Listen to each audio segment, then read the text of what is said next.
Hello everyone, welcome to English drop.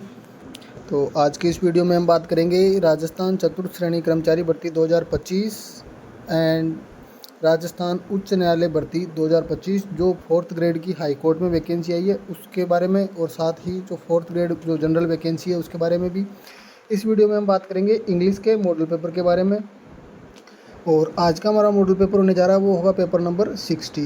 तो देखो, दोनों वैकेंसी का नाम एक साथ डालने के पीछे का रीज़न यही है कि दोनों एग्जाम में लगभग टॉपिक है वो सेम है। बस जो हाई कोर्ट वाली जो वैकेंसी है उसमें कुछ टॉपिक है जिसमें वोकेबलरी ऐड हो रही है, तो उसके क्वेश्चन है वो एक्स्ट्रा ऐड किए जाएंगे। तो आज के इस वीडियो में तो हम वही 15 क्वेश्चन के बारे में बात करेंगे, लेकिन नेक्स्ट वीडियो से हम 5 क्वेश्चन है वो एक्स्ट्रा ऐड कर देंगे ताकि दोनों वैकेंसी है वो साथ में चलती रहे। और बाकी आप अपना कोई सजेशन है तो वो देना चाहते हैं तो वो भी कमेंट करके बता सकते हैं, तो फिर सेपरेट क्लास भी हो सकती है इनके लिए। तो स्टार्ट करें आज का पेपर स्टार्ट करने से पहले आप क्लास को लाइक करना ना भूलें, लाइक ज़रूर करें एक बार।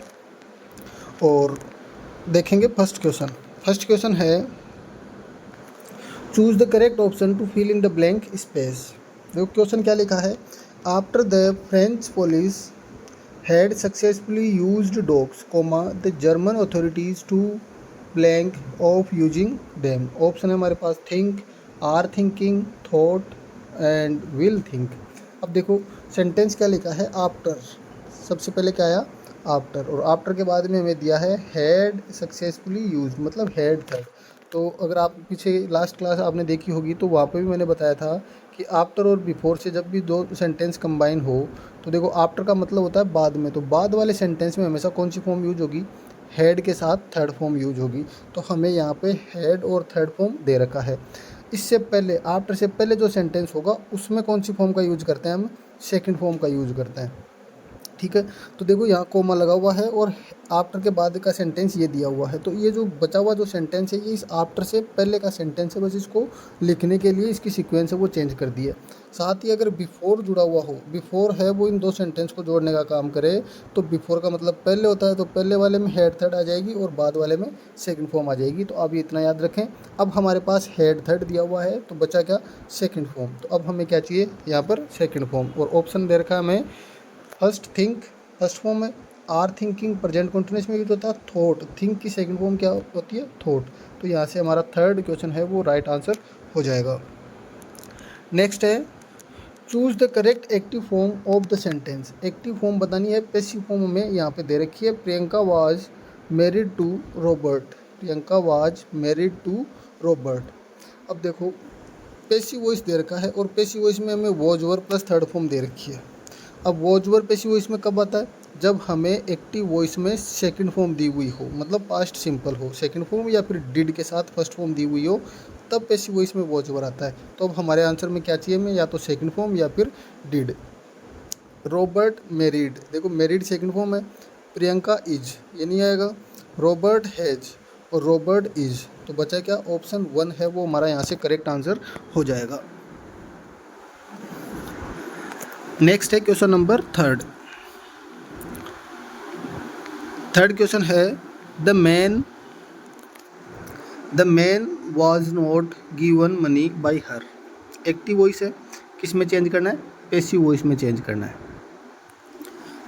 देखो एक्टिव वॉइस में क्या दिया हमें, was not given, active voice नहीं है ये, वॉज के साथ थर्ड फॉर्म कम आती है पैसिव वॉइस में, तो एक्टिव में चेंज करना है। ये जो हिंट दिया है मैं वो एक्टिव में चेंज करने का दिया है कि सेंटेंस को किस में चेंज करना है, एक्टिव में। तो एक्टिव में चेंज करने के लिए हम यहाँ पे देखेंगे कि हमें दिया है वॉज ओवर और गिवन, लेकिन साथ में क्या दिया है, नोट। अब वॉज ओवर कब आता है, जब एक्टिव वॉइस में या तो सेकेंड फॉर्म होगी या फिर क्या होगा, डिड होगा, तब होगा। तो देखो ऑप्शन लिखा है he had note, had note नहीं आता, was not given, was not भी नहीं आएगा, इज नहीं आएगा, डिड नोट। अब डिड कैसे आया, पिछले सेंटेंस में हमारे सेकंड फॉर्म थी क्योंकि वो सेंटेंस कैसा था, सिंपल। इस बार सेंटेंस कैसा हो गया, नेगेटिव। तो सिंपल पास्ट सिंपल टेंस में, सिंपल सेंटेंस में सेकंड फॉर्म का यूज होता है और नेगेटिव इंट्रोगेटिव और इंट्रोगेटिव नेगेटिव में डिड का यूज होता है। तो यहाँ से ऑप्शन 4 है वो हो जाएगा। बाकी कंफ्यूज आप वैसे भी नहीं होंगे क्योंकि यहाँ पे सेकंड फॉर्म का कोई ऑप्शन नहीं दे रखा, सेकंड फॉर्म का ऑप्शन होता तब हम कंफ्यूज हो जाते। तो नेक्स्ट है question number 4, change the following sentence into direct speech. Indirect form हमें दे रखी है और किस में चेंज करना है, डायरेक्ट फॉर्म के अंदर इसको हमें चेंज करना है, डायरेक्ट स्पीच में हमें चेंज करना है। लिखा he exclaimed that it was a dreadful idea. देखो एक्सक्लेम्ड कब आता है, कौन से सेंटेंस में, एक्सक्लेमेटरी में। तो मतलब हमारा जो डायरेक्ट स्पीच होगा वो कौन सा सेंटेंस होगा, एक्सक्लेमेटरी। ये साइन लगा हुआ होगा उस सेंटेंस के एंड में। देखो इन दो सेंटेंस के अंदर फुल स्टॉप है, ये डायरेक्ट कैंसिल हो गए, इनको हमें चेक भी नहीं करना है। और फोर्थ क्वेश्चन है, इसके अंदर भी फुल स्टॉप दिया हुआ है, एक ही सेंटेंस है जिसके अंदर एक्सक्लेमेटरी साइन दिया हुआ है, तो इसका मतलब हमारा ऑप्शन थर्ड है वो यहाँ से राइट आंसर हो जाएगा। नेक्स्ट है question number 5, choose the correct direct indirect form of the following direct speech. Direct speech दिया है और किस में पूछा है, इनडायरेक्ट में। लिखा he said could you call me back later. देखो कुड यू और क्वेश्चन मार्क, इंट्रोगेटिव सेंटेंस है। इंट्रोगेटिव सेंटेंस में सेड किस में चेंज होता है, आस्क्ड में। और कनेक्टिव है वो लगता है इफ़ या फिर वेदर। इफ़ और वेदर कनेक्टिव लगता है, वेदर किसी भी ऑप्शन के अंदर नहीं दे रखा है। और बचा क्या हमारे सामने, इफ़, तो इफ़ कनेक्टिव लगेगा। देखो he asked if, he asked to नहीं आएगा, ही आस्क्ड मी टू ये भी नहीं आएगा, ही प्लीज्ड मी टू, मतलब किसी की भी ऑप्शन के अंदर सेकेंड थर्ड और फोर्थ तीनों ऑप्शन के अंदर इफ़ हमारा जो कनेक्टिव है वो नहीं दे रखा। ओनली ऑप्शन 1 है इसके अंदर इफ़ है वो कनेक्टिव दे रखा है, इसका मतलब ऑप्शन फर्स्ट है वो हमारा राइट आंसर हो जाएगा। नेक्स्ट है question number 6, blank water must be pure if it is to be drunk. कि वाटर को जब पिया जाए, पानी को जब पिया जाए तो वो कैसा होना चाहिए, प्योर होना चाहिए। अब देखो आपको मैं थोड़ा सा इन्फॉर्मेशन दे देता हूँ कि जब हमारे सामने क्या दिया हुआ आ जाए, वाटर, और वाटर से पहले हमें आर्टिकल का यूज करना हो, तो वाटर के पहले कोई भी आर्टिकल का यूज नहीं होता है। कब, जब वाटर के बारे में जनरल बात की जाए कि वाटर है वो जल ही जीवन है, तो वाटर इज़ लाइफ, तो द वाटर इज़ लाइफ नहीं आता। ठीक है, यहाँ पे क्या हो रही है कि कौन से पानी की बात हो रही है, वो पानी जो पिया जाने वाला है। किसी स्पेसिफिक के बारे में बताए कि लकड़ी के बारे में ऐसे बोले, एक वो लकड़ी जो तुम्हारे हाथ में है वो लकड़ी जिसका फर्नीचर बना हुआ है, तो लकड़ी स्पेसिफिक लकड़ी की बात हो रही है यहाँ पे। और यहाँ और पानी की बात हो रही है कि जनरल अगर पानी के बारे में बात करें तो कोई आर्टिकल नहीं आएगा, लेकिन स्पेसिफिक विशेष बताया जाए तब किसका यूज होगा, आर्टिकल द का। तो यहाँ से क्या हो जाएगा, आर्टिकल द, वो करेक्ट आंसर हो जाएगा। ए और एन आएगा नहीं क्योंकि इनका यूज होता है एक के अर्थ में, मतलब कोई सिंगुलर हो तब की बात हो रही है। वाटर है वो अनकाउंटेबल नाउन होती है। नेक्स्ट है question number 7, fill in the blank with an appropriate article. He gave us blank good breakfast. Fill in the blank with appropriate article, article का यूज करना, a and the, no article is required. 4 option है हमारे सामने। He gave us good breakfast, उसने हमें अच्छा breakfast दिया, तो द तो आएगा नहीं। यहाँ पे किसका यूज होगा कि हाँ एक के अर्थ में बताया गया, ही gave us a good breakfast. ठीक है, तो देखो गुड किसका साउंड आ रहा है, गे का, कॉन्सोनेंट साउंड है। कॉन्सोनेंट साउंड से पहले कौन सा आर्टिकल आता है, आर्टिकल ए, तो ऑप्शन ए 1 है वो हमारा राइट आंसर हो जाएगा। नेक्स्ट है question number 8, fill in the blank with the correct preposition. Preposition का हमें यूज करना है। Mister Mohan divided his property his 4 sons equally. देखो प्रीपोजिशन में बहुत अमंग और बिटवीन का यूज है वो बहुत बार एग्जाम के अंदर पूछा जाता है। यहाँ पे लिखा है मोहन ने डिवाइड करी है अपनी प्रॉपर्टी, अपने 4 सन के बीच में, 4 बेटों के बीच में डिवाइड किया गया। तो जब भी डिवाइड करने की बात हो, बांटने की बात हो, 2 लोगों के बीच में बांटा जाए तब तो यूज होता है किसका, बिटवीन का। और वही बांटने की प्रोसेस हो और बहुत सारे लोगों के बीच में, जैसे यहाँ पे कोई एक ब्रेड का टुकड़ा है और इसको हमने 4 या 6 या 8 अलग अलग टुकड़ों में डिवाइड कर दिया गया, तो अब वो बांटा जाएगा कितने लोगों में, 8 लोगों में। तो 2 से ज़्यादा हो गए तब तो हम कौन सी प्रीपोजिशन का यूज़ करेंगे, अमंग का। और 2 लोगों के बीच में बात हो कि 2 टुकड़े किए गए तो 2 लोगों में बांटा जाएगा, 1 और 2, तो यहाँ पे कौन सा आ जाएगा, बिटवीन। यहाँ पे कितने लोगों के बीच में डिवाइड की गई है प्रॉपर्टी, 4 का मतलब 2 से ज़्यादा हो गए, तो कौन सी प्रीपोजिशन आ जाएगी यहाँ से, अमंग। तो यहाँ से ऑप्शन 4 है वो हमारा राइट आंसर हो जाएगा। नेक्स्ट है fill in the blank with the correct preposition. Correct preposition का यूज करते हुए ब्लैंक को फिल करना है। He has been ill last 3 months, option है 4, बाई, फ्रॉम और सिंस। लिखा ही हैज़ बीन इल, देखो हैज़ बीन दिया हुआ है और साथ में दिया है लास्ट 3 मंथ्स, पिछले 3 महीने से, मतलब ये पॉइंट ऑफ टाइम है, निश्चित समय है।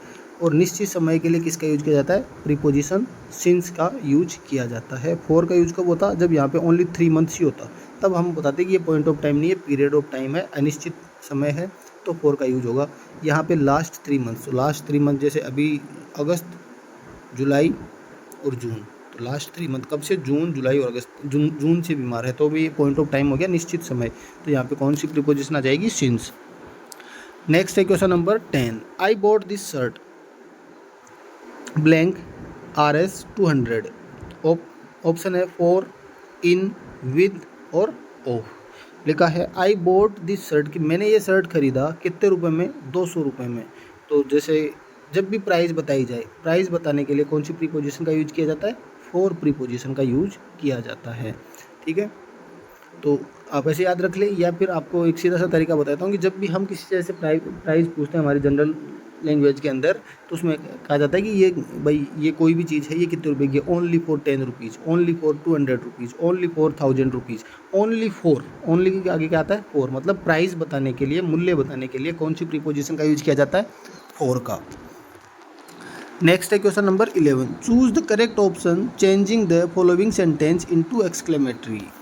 Choose the correct option changing the following sentence into exclamatory. Exclamatory के अंदर चेंज करना है, तो वही साइन आएगा हमारे लास्ट में, कौन सा? एक्सक्लेमेटरी का। विस्मयादिबोधक चिन्ह आएगा। सी सिंग्स वेरी स्वीटली, सी सिंग वेरी स्वीटली। चारों सेंटेंस है जिनके अंदर एक्सक्लेमेटरी साइन दे रखा है। तो देखो फर्स्ट लिखा है व्हाट स्वीट, देखो व्हाट आएगा तो आगे ए और एन दिया हुआ आएगा।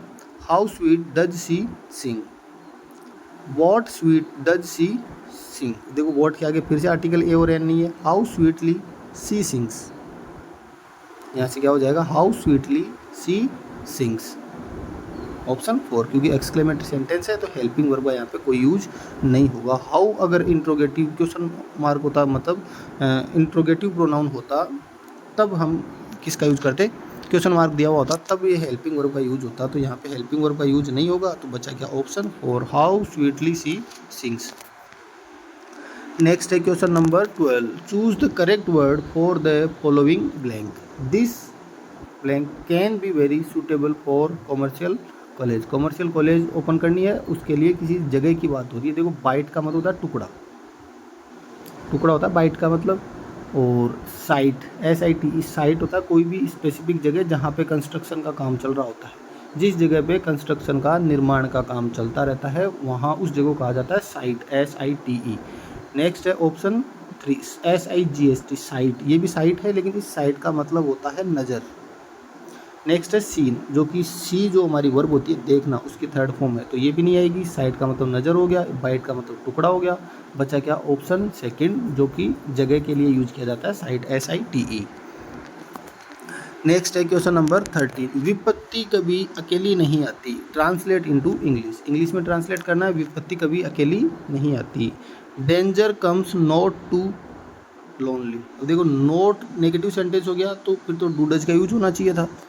अनफॉर्चुनेट, देखो अनफॉर्चुनेटली होता है, अनफॉर्चुनेट कुछ वर्ड नहीं होता। नेवर कम, अब देखो चलो कोई बात नहीं, अगर ये वर्ड सही है, नेवर आ गया तो देखो कम नहीं आएगा, फिर सिंगुलर सब्जेक्ट है, तो यहाँ पे क्या होना चाहिए? कम्स होना चाहिए, इसलिए ये ऑप्शन भी कैंसिल। मिसफॉर्चून, मिसफॉर्चून का मतलब होता है दुर्भाग्य। नेवर कम्स सिंगली, ये हो जाएगा नो प्रॉब्लम्स। यहाँ नो प्रॉब्लम्स की बात नहीं हो रही, यहाँ पे क्या हो जाएगा? मिसफॉर्चून, दुर्भाग्य, विपत्ति कभी भी अकेली नहीं आती। ऑप्शन थर्ड है वो हमारा राइट आंसर हो जाएगा। और अगर फोर्थ क्वेश्चन के लिए देखिए कि ये रोंग कैसे हुआ, तो नो प्रॉब्लम्स दिया हुआ है और ये दे दिया यहाँ पर नो प्रॉब्लम्स, विपत्तियाँ नहीं हो है, यहाँ पे विपत्ति है ओनली, तो वैसे भी ये कैंसिल हो जाएगा। तो अगर आप ऑप्शन को अच्छे से देखेंगे तो आपको बिना किसी रूल के कोई भी सेंटेंस है वो, कोई भी क्वेश्चन है वो राइट हो जाएगा। नेक्स्ट है, निम्नलिखित में से किस शब्द का डेपुटेशन से संबंध नहीं है? कौन सा वर्ड है जिसका अर्थ डेपुटेशन से संबंधित नहीं है? प्रतिनियुक्ति डेपुटेशन से रिलेटेड होता है, प्रतिनिधिमंडल डेपुटेशन से रिलेटेड होता है, शिष्टमंडल ये भी डेपुटेशन से रिलेटेड होता है, अस्थायी नियुक्ति ये नहीं होता। इसका मतलब ऑप्शन 4 है वो हमारा राइट आंसर हो जाएगा। और अगर आप ग्लोसरी का वीडियो देखना चाहते हैं तो आप वीडियो सेक्शन में जाके नीचे स्क्रॉल करेंगे तो आपको 5 या 6 क्लास है वो अच्छे से समझाई हुई है, तो आप उन क्लासों को जाके एक बार देख लेंगे तो आपको अच्छे से ये क्वेश्चन राइट होने लग जाएंगे। नेक्स्ट है, each of the computer science students. To pay college tuition fee every month, were, has, have और हैड बीन। ये सब्जेक्ट वर्ब एग्रीमेंट का क्वेश्चन है, और जिन किसी को भी इसके अंदर डाउट आता है तो आप वीडियो सेक्शन में जाके सब्जेक्ट वर्ब एग्रीमेंट सर्च करेंगे तो आपको एक वीडियो मिल जाएगा। लगभग 30 to 40 मिनट का वीडियो है, 40 मिनट के आसपास का वीडियो है। उसमें कंप्लीट रूल है वो एक्सप्लेन किया हुआ है अच्छे से, तो आप एक बार उनको अगर सुन भी लेंगे तो आपका ये डाउट है वो क्लियर हो जाएगा। और अगर फिर भी अगर आप उन रूल को नहीं देखें, बिना रूल के करें, तो आप देखो यहाँ पे क्या हो रही है बात। द कंप्यूटर साइंस स्टूडेंट्स, यहाँ होती है कि जो कंप्यूटर साइंस के जितने भी विद्यार्थी हैं उनमें से ईच का मतलब क्या होता है, प्रत्येक। प्रत्येक में क्या आता है, एक, मतलब 1 by 1 की बात हो रही है। 1 by 1 की बात होगी मतलब सब्जेक्ट कैसा माना जाएगा, सिंगुलर। तो जो वर्ब आएगी वो भी कैसी आएगी, सिंगुलर। वर, हैव, यहाँ पे दोनों कैंसिल हो जाएगी। हैड बीन नहीं है यहाँ पे, बचा क्या, हैज़ टू दिया हुआ है तो टू के साथ has to, have to, had to. जब कोई भी काम आपको करना पड़े, जैसे कि तुम्हें ये काम करना पड़ेगा, you have to do this work, तो हैव टू, हैज़ टू का मतलब किसी भी काम को करना कंपलसरी बताने के लिए हैज़ टू, हैव टू का यूज किया जाता है। तो यहाँ से क्या आ जाएगा, हैज़ टू। ऑप्शन सेकंड है वो हमारा यहाँ से राइट आंसर हो जाएगा। तो ये था आज का हमारा पेपर। उम्मीद है आपको क्वेश्चन अच्छे से समझ में आए होंगे। फिर भी कोई डाउट हो तो आप कमेंट करके पूछ सकते हैं। और एक बार जाने से पहले अगर आपने क्लास को लाइक नहीं किया तो लाइक ज़रूर करें। Thanks for watching.